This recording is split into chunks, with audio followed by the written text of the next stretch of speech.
Good morning, everyone. Let's compete with Lufthansa one more time. Good morning, everyone. Thank you, thank you. Thank you for everyone for coming from such long distance. And we apologize for ones that we could not manage to give accommodation. We had exceptional level of interest for the summit, which is really great to see for us. My first slide is thank you slide. That's not the last slide. We just wanted to thank all of you for kindly coming and joining the summit. So the purpose of the summit is today, sitting in this forum, we would like to say that we are open for business, and we're really committed to win business from all of you. And to do that, we have already thrown Lutfi Siddiqui at you, not literally, but verbally. We'll also throw a Nobel Prize winner at you. We'll do anything to make sure that we win business from you. But first, I would like to take you to future. Let's think about a movie, Back to the Future. Let's go into that set and imagine that we are in 2035. In 2035, how would Bangladesh look like? You'll all be here again. My successor is going to be here presenting. That will be the 10th investment conference for us. And in that conference, we will not be talking about a rising economy, but we'll be talking about a regional manufacturing powerhouse. A country that's connecting east to the west, a bridge that connects Himalayas to Bay of Bengal, a manufacturing hub that is infested by global investors and local investors who are now exporting to the rest of the world. That vision, that imagination is what's driving us today. But it all started actually about 8 months ago. So from the future, let's go back in time to August 5th, 2024. It's a personal story for almost all of us. Unfortunately, I was in Singapore in an investment banking trading room, but my family was here.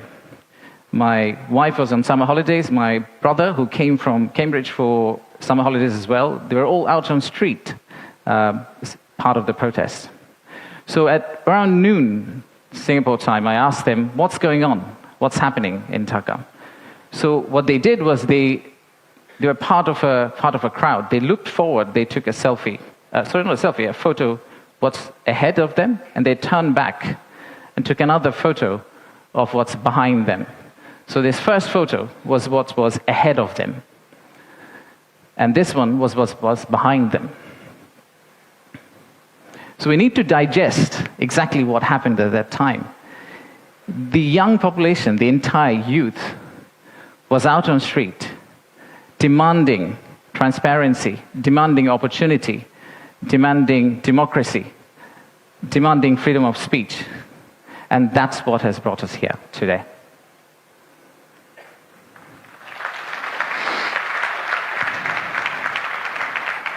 So today, the expectations are very high.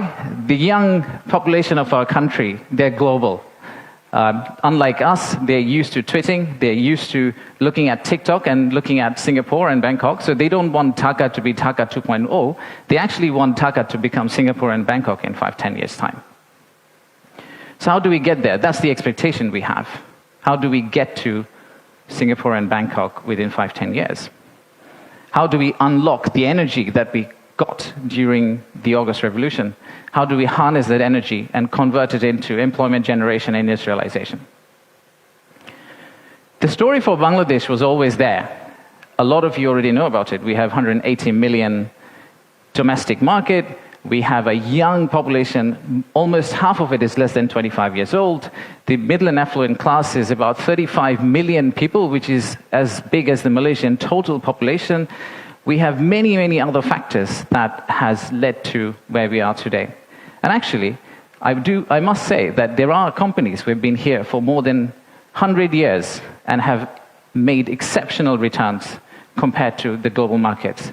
So if you look at some of these companies who have actually operated in Bangladesh for a long, long time, the returns they have got in Bangladesh is actually significantly higher than the global average.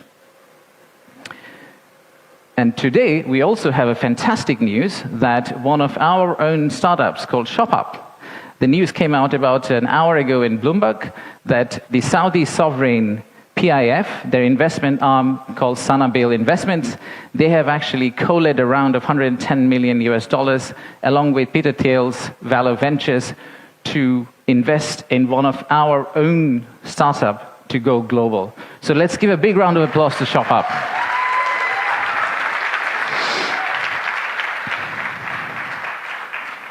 So that's today. That's today. So what's tomorrow? How do we go from here to the vision we have for 2035? So this $180 million story, or 180 million people story, is not enough. I think we need to redefine market. We believe the market is actually much larger. When we talk about market, we should be talking about a much larger regional market which you could potentially serve out of Bangladesh. You set up your factory here, you export out to all these markets. At the same time, I would expect these markets to set up their factories and push it back to Bangladesh. Use the ports of Bangladesh and potentially export out to the rest of the world. So the narrative that we've had of why invest in Bangladesh is not really a domestic market 180 million story. It is a regional story and it's a global story. To further strengthen ourselves, we have decided to enhance our port capacity. In Chittagong area, what you see now, we are actually tripling that within the next few years, which is essentially allow this region to consider Bangladesh as one of the biggest logistical hubs. However, that's not all. We need to do a lot more. So at the beginning of interim government's period, we actually decided to talk to more than 200 CEOs and entrepreneurs who actually are doing business in Bangladesh today. And we wanted to understand how can we convert our critics into our ambassadors. They are the only ones who could potentially bring business for us. They are the only ones who, if they travel abroad and say Bangladesh is a great place for business, that's when we are likely to get more investment. So we divided all their complaints into two groups, or the solutions that came out of their complaints. The list of challenges are very long. It's from the earth to the moon and back. But we whittled it down to a few action items, some of which are short-term wins, so some of that you see here, some of which are actually long-term policy reforms that we would like to also undertake and set the direction of travel for the country in the right course so that the incoming government, the next government, the political parties who come and start driving this economy, they can follow the same script for us. I'll give you a few examples. Let's start with, we talked about a true one-stop service. There are two elements of one-stop service. The first one is the human element, and then there is a digital element. In the human element piece, what we have decided to do is we are going to co-locate the primary agencies, the high touchpoint agencies for our investors in one location. So that instead of the investors walking around different ministries, and we have a lot of them in Bangladesh, they all come to one office and they end up meeting everyone. We've also decided, like banks, and I am from banking, I guess that helped, that we are going to set up a relationship management team under BIDA. What it would essentially do is, just like a corporate banking, relationship banking manager, he would hold hand of the investor and walk them around the landing process. Let's take another example. Our friends in National Board of Revenue helped us set up the authorized economic operator. It's essentially the green channel, or widely known as the green channel setup, where if you're a good customer, you are able to circumvent some of the custom checks and fast-track your process through the ports. That has been picked up as one of the biggest challenges that we have, the time it takes to go from your factory all the way to your customer. And finally, let me show you one more example of policy change. So as you all know, there are many government agencies. We also know there's private sector. The dialogue between private sector and government agencies has not necessarily always been the most collegial. So how do we break that apart? The first thing we need to do is to club the government agency into one.